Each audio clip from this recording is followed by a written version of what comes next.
Assalamualaikum warahmatullahi wabarakatuh.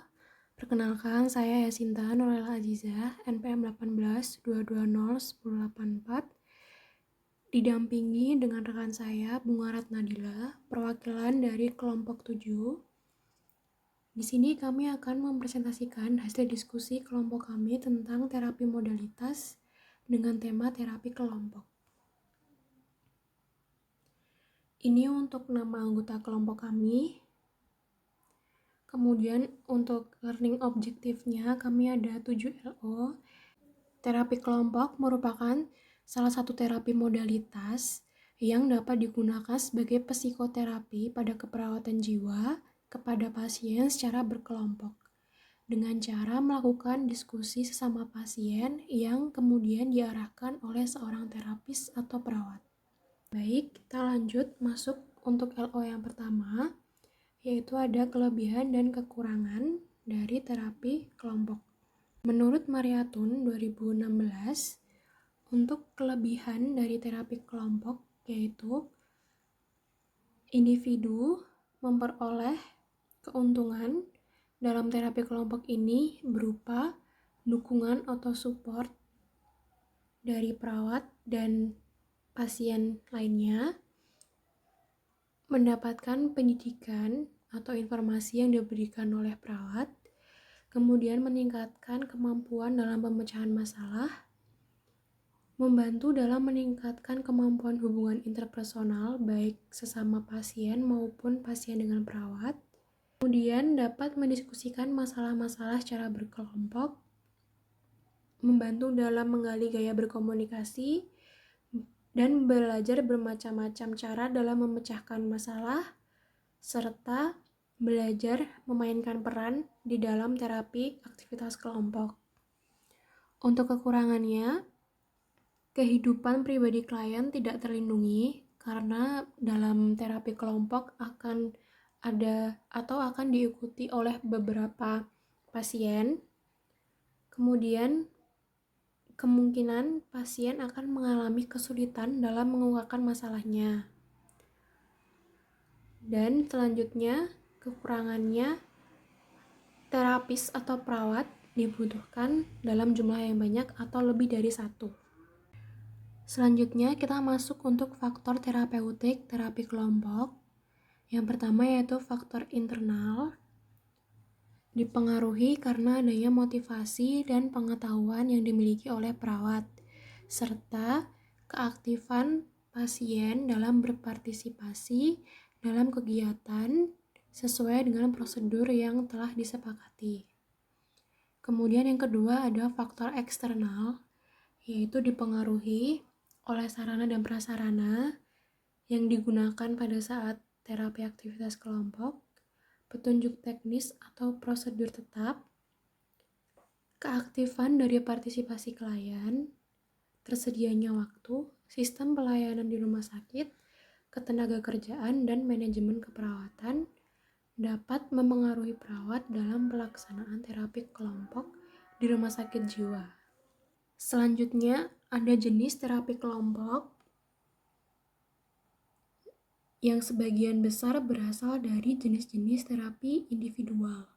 Yang pertama ada kelompok eksplorasi interpersonal yang memiliki tujuan untuk mengembangkan kesadaran diri tentang gaya hubungan interpersonal melalui umpan balik korektif dari anggota kelompok yang lain. Selanjutnya ada terapi bimbingan inspiratif atau inspirasi, yaitu kelompok yang sangat terstruktur, kohesif, mendukung, dan meminimalkan pentingnya tilikan dan memaksimalkan nilai diskusi dalam kelompok dan persahabatan. Anggota kelompok atau pasien yang mengikuti dalam kelompok tersebut biasanya mereka yang mempunyai masalah yang sama. Misalnya, pasien dengan harga diri rendah, maka terapi tersebut akan dilaksanakan dengan pasien yang memiliki harga diri rendah juga. Kemudian ada terapi berorientasi psikoanalitik.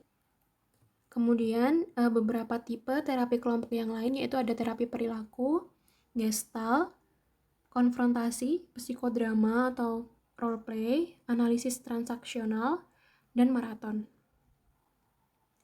Kemudian yang keempat, ada dinamika kelompok, yaitu merupakan suatu lingkup ilmu pengetahuan sosial yang berfokus mempelajari tentang perilaku manusia di dalam kehidupan yang berkelompok.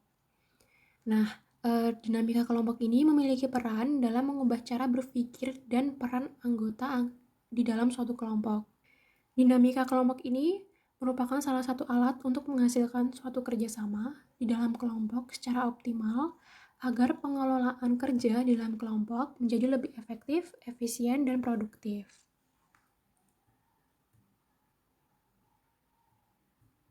Kemudian tujuan dari adanya kelompok atau tujuan dinamika kelompok ini yang pertama, tujuan yang ditetapkan di dalam kelompok mendefinisikan secara operasional dapat diukur dan diamati. Yang kedua, tujuan yang ditetapkan memiliki makna orientasi terhadap tujuan yang disepakati, adanya keseimbangan antara tugas dan aktivitas dalam mencapai tujuan di kelompok. Yang keempat, jika terjadi konflik di dalam kelompok dapat diselesaikan dengan baik.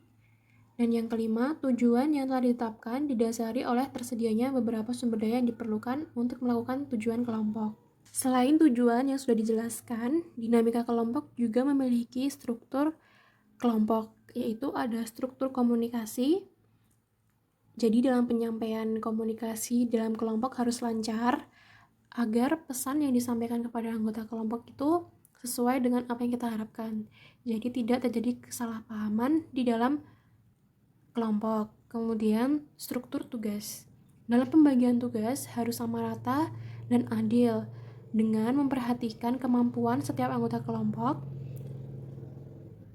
Pembagian tugas berdasarkan peran dan posisi anggota kelompok sehingga seluruh anggota kelompok dapat berperan aktif dalam berpartisipasi di dinamika kelompok. Kemudian ada struktur kekuasaan dan pengambilan keputusan. Sifatnya itu dinamis karena di dalam kelompok ini berkaitan dengan kecepatan dan kelambatan dalam pengambilan keputusan. Hal ini juga dapat menunjukkan kuat atau lemahnya struktur dalam suatu kelompok.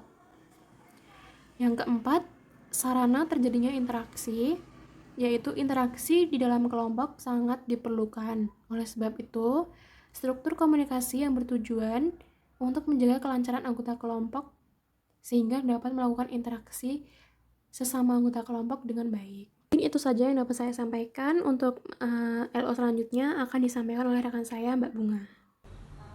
Nah, di sini kita lanjut ke LO nomor 5, yaitu peran perawat pada tindakan terapi kelompok. Yang pertama ada leader. Perawat sebagai leader, yaitu perawat sebagai role model. Menyusun rencana, mengarahkan kelompok dalam mencapai tujuan, mengatur jalannya kegiatan, menjelaskan aturan kegiatan, dan memimpin jalannya kegiatan. Yang kedua ada fasilitator. Sebagai fasilitator, perawat ikut serta dalam kegiatan kelompok sebagai anggota kelompok dengan tujuan memberi stimulus kepada anggota kelompok lain agar dapat mengikuti jalannya kegiatan. Yang ketiga ada evaluasi. Perawat dapat mengevaluasi jalannya kegiatan dengan melakukan observasi respon klien dan mencatat semua proses yang terjadi dari semua perubahan klien. Yang terakhir ada motivator.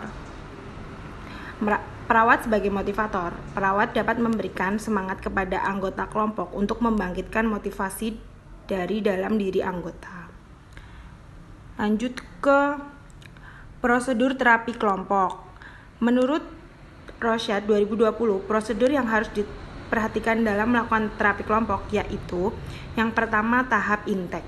Pada tahap ini adanya pengakuan dari klien mengenai masalah yang mungkin dapat dipecahkan dengan cara terapi kelompok. Karena pada tahap intake ini disebut juga sebagai tahap kontrak antara terapis dengan klien. Karena pada tahap ini ada persetujuan dan komitmen antara klien dengan terapis, tujuannya untuk melakukan kegiatan-kegiatan perubahan tingkah laku melalui terapi kelompok. Yang kedua ada tahap asesmen dan perencanaan intervensi. Pada tahap ini, terapis dan klien melakukan identifikasi permasalahan, tujuan-tujuan kelompok, kemudian merancang rencana tindakan pemecah masalah. Pada tahap ini juga membahas tempat, ruang pelaksanaan terapi kelompok, lama pertemuan, dan waktu yang dibutuhkan. Lanjut ke tahap penyeleksian anggota. Pada tahap ini, penyeleksian anggota untuk membentuk suatu kelompok harus dilakukan pada orang-orang yang mungkin mendapatkan manfaat dan keterlibatannya dalam kelompok. Dalam pembentukan kelompok harus mempertimbangkan tipe permasalahan, persamaan tujuan, persamaan jenis kelamin untuk masalah-masalah tertentu, dan tingkat umur. Karena minat dan ketertarikan individu terhadap kelompok sebaiknya perlu kita perhatikan, karena anggota yang memiliki perasaan positif terhadap kelompok akan terlibat dalam berbagai kegiatan kelompok secara teratur. Yang selanjutnya ada tahap pengembang kelompok. Pada tahap ini, terapis memegang peran penting untuk dapat membantu kelompok mencapai tujuan, karena norma-norma harapan, nilai, dan tujuan dalam kelompok akan muncul dalam tahap ini, sehingga dapat mempengaruhi dan dipengaruhi oleh aktivitas yang berkembang dalam kelompok. Yang terakhir ada tahap evaluasi dan terminasi. Dalam langkah ini, terapis perlu melihat sejauh mana keberhasilan terapi kelompok yang telah dijalankan melalui evaluasi. Berdasarkan hasil evaluasi, maka dilakukanlah terminasi atau pengakhiran kelompok. Terminasi dapat dilakukan berdasarkan pertimbangan dan alasan mengenai tujuan individu maupun kelompok tercapai. Waktu yang ditetapkan telah berakhir, kelompok gagal mencapai tujuan-tujuannya, serta keberlanjutan kelompok dapat membahayakan satu atau lebih anggota kelompok. Di sini lanjut ke LO nomor 7, yaitu asuhan keperawatan terapi kelompok. Pengkajiannya yang pertama ada identitas klien, faktor presiprasi, terus faktor predisposisi, terus pemeriksaan fisik, terus psikososial, misalnya genogram, konsep diri, hubungan sosial, dan hubungan spiritual. Yang selanjutnya ada status mental.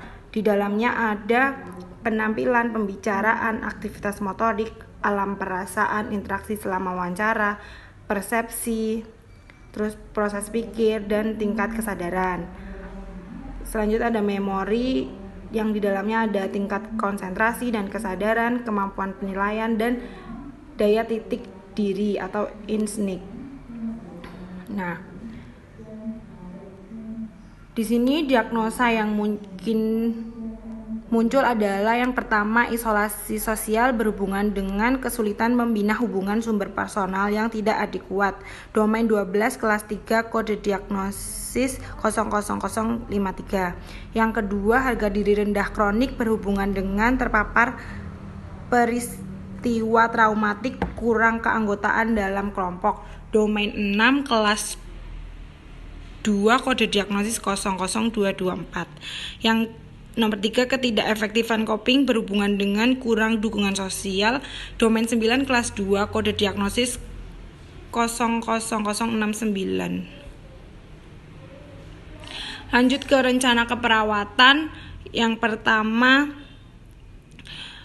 diagnosa isolasi sosial berhubungan dengan kesulitan membina hubungan sumber personal yang tidak adekuat. Domain 12 kelas 3 kode diagnosis 00053. NOC-nya setelah dilakukan tindakan asuhan keperawatan selama 3x24 jam, diharapkan isolasi sosial dapat teratasi dengan kriteria hasil, keparahan, kesepian, dan keterlibatan sosial, dan dengan NIC peningkatan sosialisasi dan terapi aktivitas. LO kedua, harga diri rendah kronik berhubungan dengan terpapar peristiwa kurang keanggotaan dalam kelompok. Domain 6 kelas 2 kode diagnosis 002. Setelah dilakukan tindakan asuhan keperawatan selama 3x24 jam, diharapkan harga diri rendah dapat teratasi dengan kriteria hasil. Yang pertama, harga diri, yang kedua penampilan peran. Dengan NIC peningkatan harga diri nomor 5400 dan terapi kelompok 5450. Yang terakhir, ketidakefektifan coping berhubungan dengan kurang dukungan sosial. Domain 9 kelas 2 kode diagnosis 00069 dengan NOC. Setelah dilakukan tindakan asuhan keperawatan selama 3 kali 24 jam diharapkan ketidakefektifan coping dapat teratasi dengan kriteria hasil coping dengan nomor 1302 dan NIC peningkatan peran 5370, lalu peningkatan sistem dukungan dengan nomor 5440, dan yang terakhir terapi kelompok 5450. Nah, langsung ke penutup ya. Jadi kesimpulannya, terapi kelompok merupakan salah satu jenis terapi yang banyak digunakan untuk mengatasi kecemasan. Kelebihan dari terapi ini yaitu individu akan mendapatkan dukungan, mampu menjalani dan meningkatkan hubungan intrapersonal, dan meningkatkan kemampuan dalam memecahkan masalah. Namun kekurangan dari terapi ini, individu mungkin saja akan kehilangan privasinya. Banyak jenis terapi kelompok yang dapat digunakan sesuai dengan kondisi individu seperti terapi perilaku, gestalt, konfrontasi, psikodrama, analisis transaksional, dan maraton. Hal-hal yang harus diperhatikan ketika melakukan terapi kelompok yaitu dinampingi kelompok, pelaksanaan terapi sesuai dengan prosedur terapi kelompok yang ada, serta peran perawat yang sesuai. Diagnosa keperawatan yang mungkin muncul yaitu isolasi sosial, harga diri rendah kronik, dan ketidakefektifan coping.